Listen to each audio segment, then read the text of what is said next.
Hello everyone. My name is Legend Ronnie and this game is called Art of Civilization. I'm playing this game for 16 days. I like it a lot. I played quite too much lately and for about 16 days. For that's how long I'm playing this game. This game is from Lilith and I want to give my first impression about the game, give you some tips what I've noticed so far if you're playing this game. If you want to play this game, I'm in Kingdom 16. My alliance is Art of Conquest fans, because obviously I play Art of Conquest as well. So let me start. You can see there that my town hall is level 17. Level 25 is maximum as far as I have seen. Please let me know if you play this game, if you're interested in this game, because if you want more video about this game, I can create a separate channel so I don't mix up the people that subscribe for Art of Conquest. But for the first video, to see the replays and see how many people are actually playing this game or interested in this game, let me know in the comments. Drop a like or a share. And before I start, let me just do something over here, but that's not really right. I'm gonna make myself smaller a little bit and put myself over here for now. I will decide in the future if I'm going to. Anyway, so for this video, let's do it like this. Let me get back into the game. Right, that is my power on the top left. When you start the game, there is a guide. The basics, they will explain you in the game. What I'm going to show you is just how the gameplay is, how the game is, and obviously, as I mentioned, give you some tips. If you play on mobile devices, there is very easy to zoom in and zoom out using your both fingers. I play on my computer and I cannot do that. It used to be control and scroll, but it doesn't work. So some features is very hard for me to explain and show. But if you use two fingers, you can easily zoom out, see like the whole kingdom, zoom back in, see your city. So that's pretty cool. The game, the main importance of the game is the alliance. The alliance and having a lot of other alliances with other alliances, if it makes any sense. So this is the power of my alliance. We are 66 members, and if I go to the settings, not alliance list, you can see that I have alliance with UBM, FUA, THC, OWF, POT and OHA. So all this together, we are like one big alliance. We help each other and all that. That is the main importance of the game. There isn't one player in this game that can basically dominate if he wants. One player alone or couple of players alone will just perish. That's what I like about the game. Strength in numbers can actually overcome. So if you group up and attack in numbers, you can actually beat your enemy. So that's pretty cool. Obviously, if people want to pay, you can pay for it. There are players who are castle level 21, 23 and so on, but even them, if they get overwhelmed, they lose at some point. The numbers will beat. So it's all about strategy and alliance.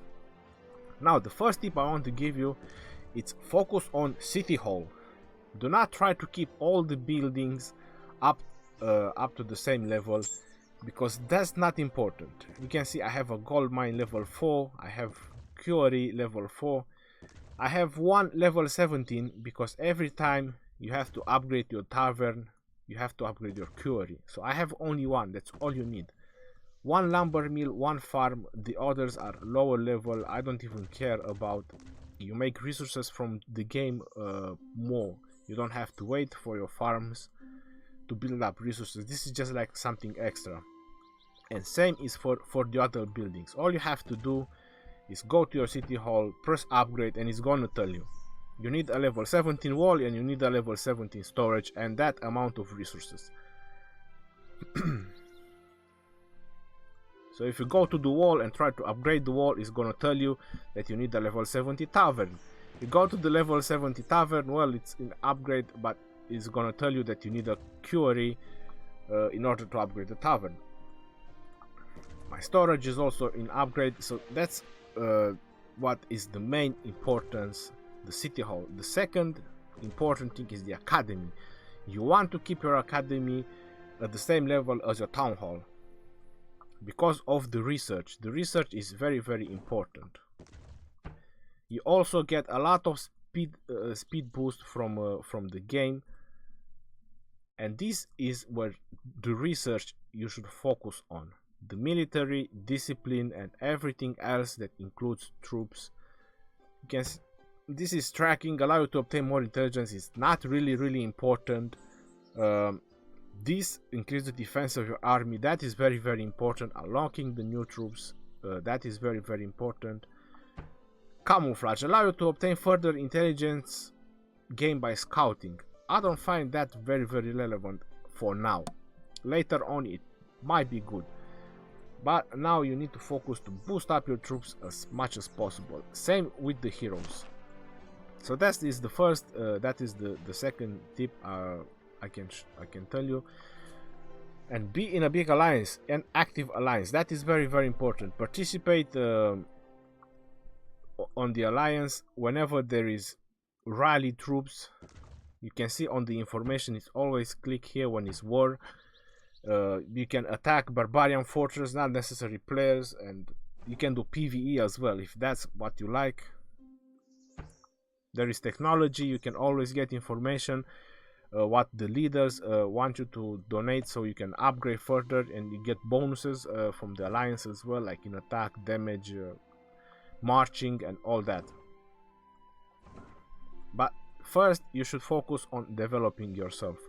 Helping your members is also very, very important. You reduce the time for the research, the time for buildings and all that. I told you the first, I told you the second tip, and now I'm gonna give you the third tip about the game. Try to focus on one commander. It is very, very important. This is the basic, the commander that I started with. Like this is a British specific commander. There are like 8 or 9 races or something like that. You can change your race at any time without any cost, if I'm correct. So it doesn't really matter which race you start with. I started with British. Their specialty is the archers, like longbowmen or something like that. They are unique for them, for the British. So I started with them for that reason, for the archers. And this particular commander can have another commander once it reaches level 30 or 20. I'm not entirely sure. It unlocks another commander, and this is my second commander because it's an archer, booster, and support. So obviously, because I have longbowmen, or this British specialty is archers, I prefer to boost the archers as much as I can. Then you have the farming heroes, and this is where the actually tip comes in. The farming heroes. For example, I have this guy. If I go to the talents, action points cost decreased. Well, it is not that important, but then it has food gathering speed of this commander troops increased. So basically, while this commander is gathering resources, it says that it's increased by 50%. So you gather food with this commander much faster. Then you have wood, which you can increase by 50% with some other heroes have it. And then if you spend a little bit more experience, you can increase your stone gathering. Is this? No. Increase load of all troops. Oh, what's the gold? Gold gathering of this, yeah. So basically, you can increase your stone, because you can see that it requires only the lumber gathering and the food gathering, so you can increase the stone gathering. And then if you spend a little bit more, like a level 21 hero, you can increase the gold gathering as well. and that is very very important for your farming heroes. But at the first, just food and lumber is alright. Later on, when you get more experience, you can increase more of them to level 21. So you have your farming heroes and you have your defending and garrison heroes, which you should always keep in the city unless you're out for war. These heroes should always stay in the city unless you're out for war or rallying with your allies, or attacking or whatever. If they are not out, these guys should never send these guys for farming. At the beginning, maybe because you don't have that many commanders, but once you open a lot of chests, you'll get a lot of commanders. And trust me that you make so many resources from the game that you won't believe it. You just have to pay attention to the quest, do the quest, and you get a lot of resources and bonuses. Another very very important tip is exploring. You can see here, if you click, there is an information button that is very very important. I highly recommend it that you click it every time you see it. It gives you a lot of information about everything, so that is very very cool. For example, the scout camp, it tells you that even at level 25 you can still have only 3 scouts. So unless the town hall requires you to upgrade the scout camp, you do not have to bother upgrading the scout camp, because you only get 3 scouts regardless of the level. If you go on the troops as well, it shows you information. The entire body and even the horse are covered by heavy armor. No one can stop their charge on the flatlands. Destroy the enemy by finding the weakness of their formation. Increase attack. Armor covered. Cavalry units. Restrains archer units, but is restrained by infantry units. It tells you attack, health, much speed, and all that. So every troop has a counter. For example, if you go to the infantry, it shows here, I think. Infantry unit restrains cavalry, but is restrained by archer unit, and archers are restrained by cavalry. So it's best if you make an army like you have like all of them. If you go to the catapult, siege unit restrains watchtower, but is restrained by infantry, archer, and cavalry unit. So the siege unit, it would be highly recommended to be used only when you want to siege a castle, not when you fight between players, because it's restrained by all 3 of them, which usually every player has them, all the other 3 units, and you can upgrade them. The level unit, the level 1, you can upgrade them to level 3 as you keep unlocking levels, but you just have to spend some time when you upgrade them. One of the very important resources that I find later on is stone and gold. Stone and gold, I find them to be, even though you see I have a lot, but I have a lot because I farm a lot. There are some research that require like 1.5 million gold or 2 million gold.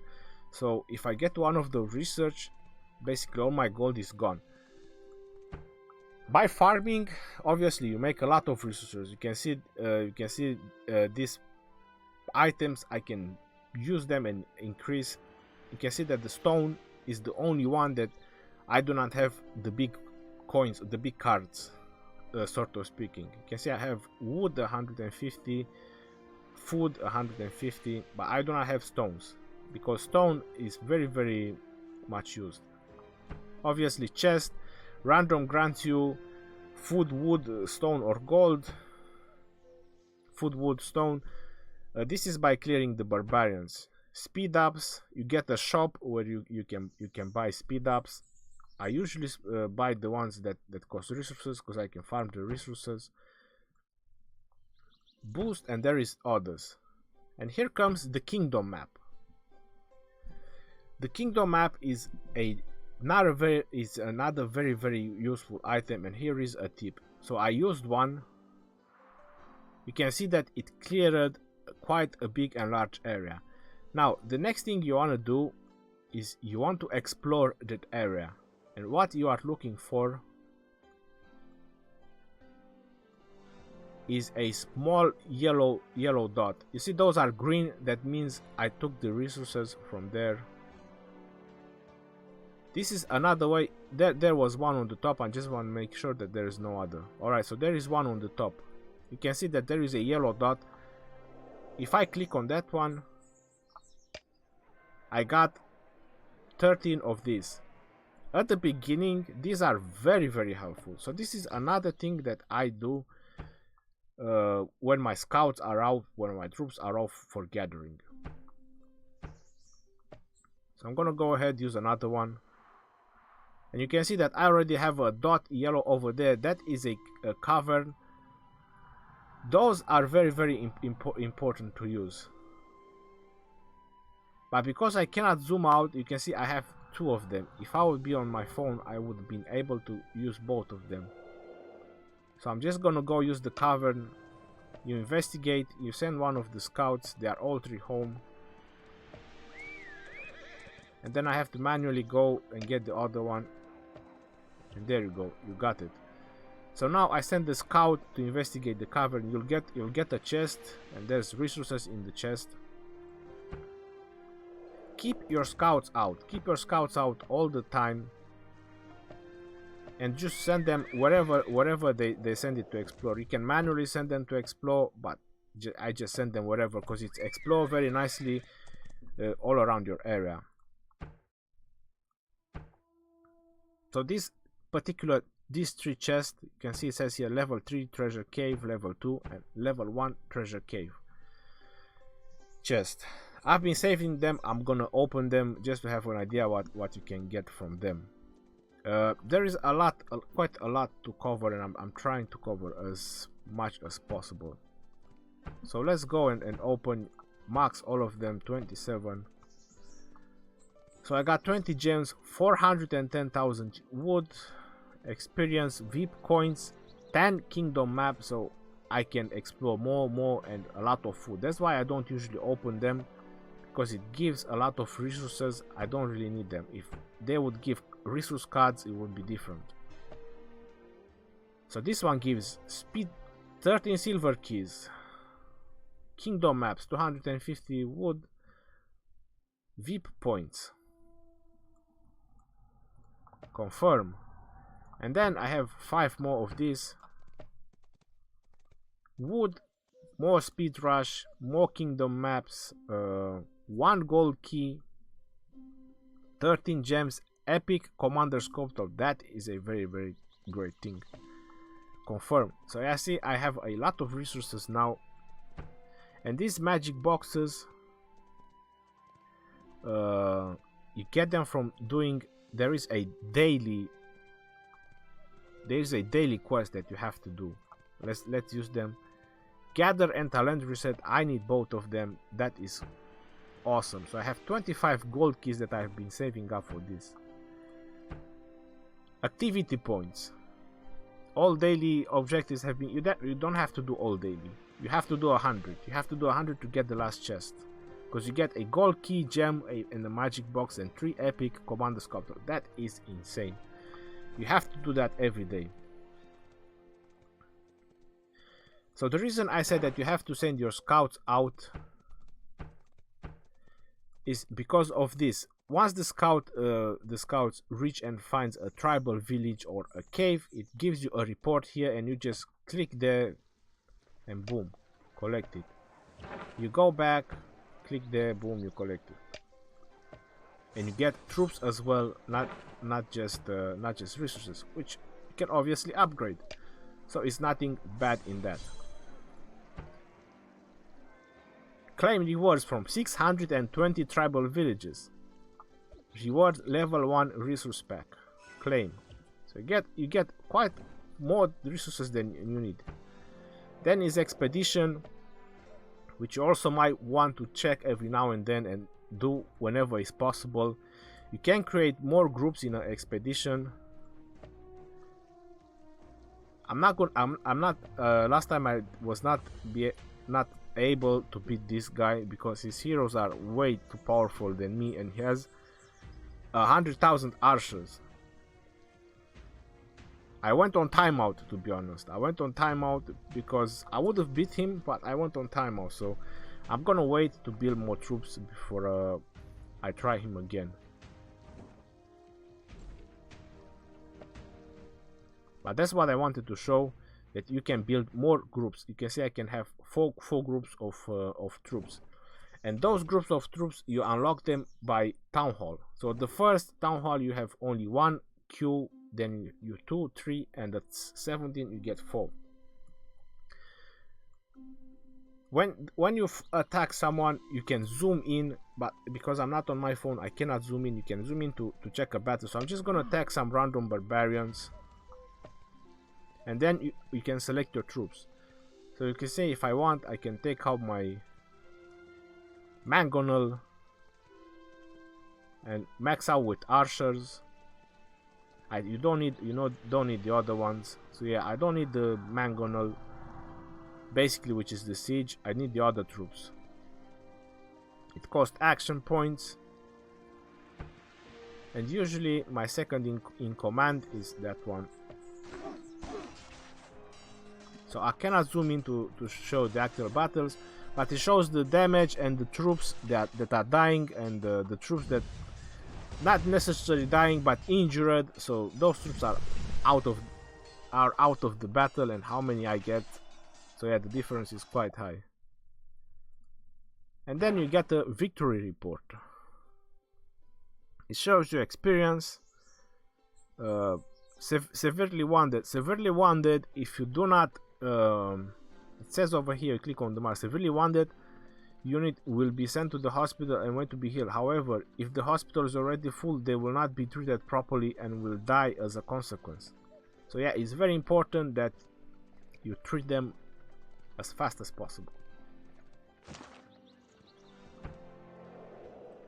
or at least keep your hospital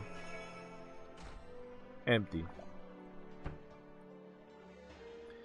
Now I have to send my troops to gather resources, but basically I have a lot of wood, and so I'm just gonna send them to get some stones, and it automatically selects you the strongest commander. You have to be careful with that, and I usually have them selected by start level or by level.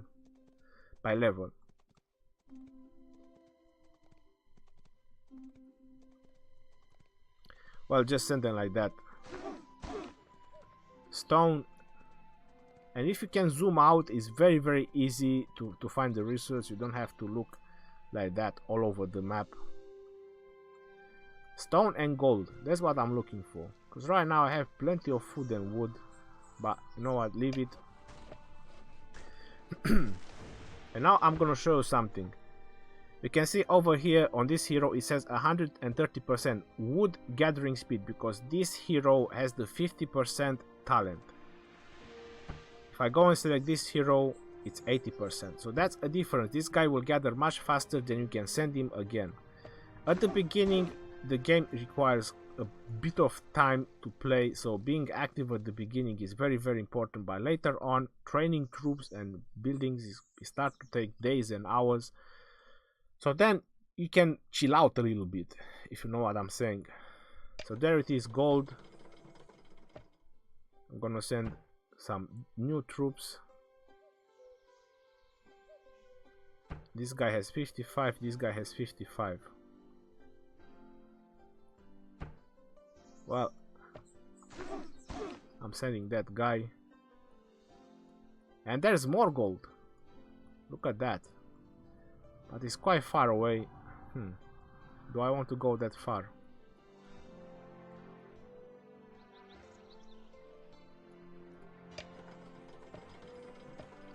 Why not? Let's go. Let's take all the gold that we can find. So now all my Q are full, so, and I cannot attack anymore until I get some more Q available.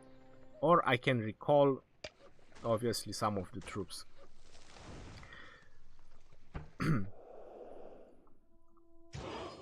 Troops are healed. Tavern. So I'm gonna open these 25 gold keys, and I think that will be the end of it. If you have any more questions, just leave a comment in the comment section. I have now I can summon this hero. I have 12 out of 10.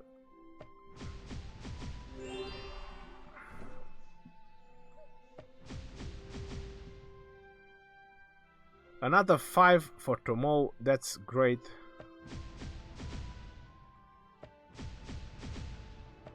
Yeah, so that's basically what you can get from the gold. You get the epic and the legendary commanders, and you get speed rush and resource cards. These are resource cards.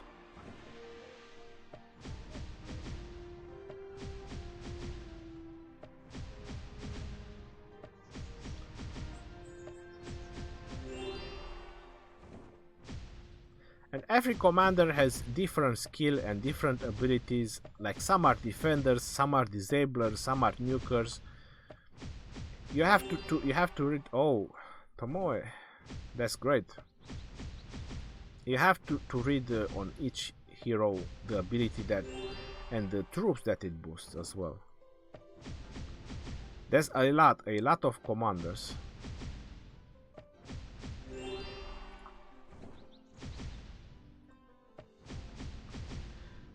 I'm not gonna bother you with the silver one, the silver keys. The silver keys, they give much lower bonuses. Open 70, 75, 80. Fuck. Bam, bam, bam, bam. And then it shows you I can summon this commander. I'm gonna go ahead and summon him. You see, it says Nuker, Defender, Infantry, and they have different abilities, each one of them. Leader, Nuker, and Attacker. In the next 4 seconds, each attack has a 60% chance to deal additional damage. That's a pretty good skill. You can see my hero has only 2 special abilities. Is good at dealing with barbarians. This commander active skill is very powerful.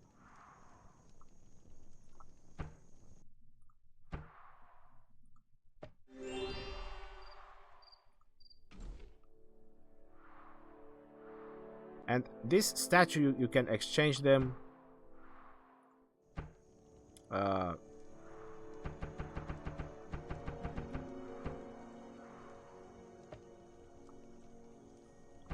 Alright, so I can upgrade another skill, and that will be that one. Grants additional when attacking the enemy, increase skill damage by 4%. Served as the secondary commander. And that is a passive skill. That is very nice. Passive skills are very this is another passive skill. Increase the attack of archer units by 5% and increase the march speed of archers. Increase the attack of all units by 30% for the next 3 seconds. That's why I like this hero, because it boosts my archer and is a good support. Then I probably can raise up some. Yeah, I have for more heroes because I got a lot of statues.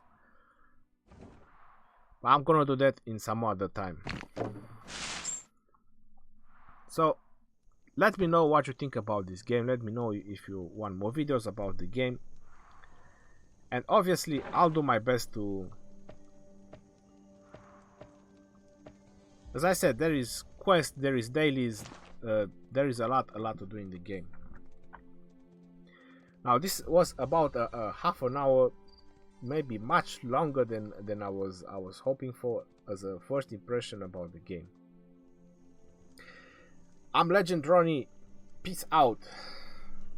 Don't forget to subscribe and comment about the game.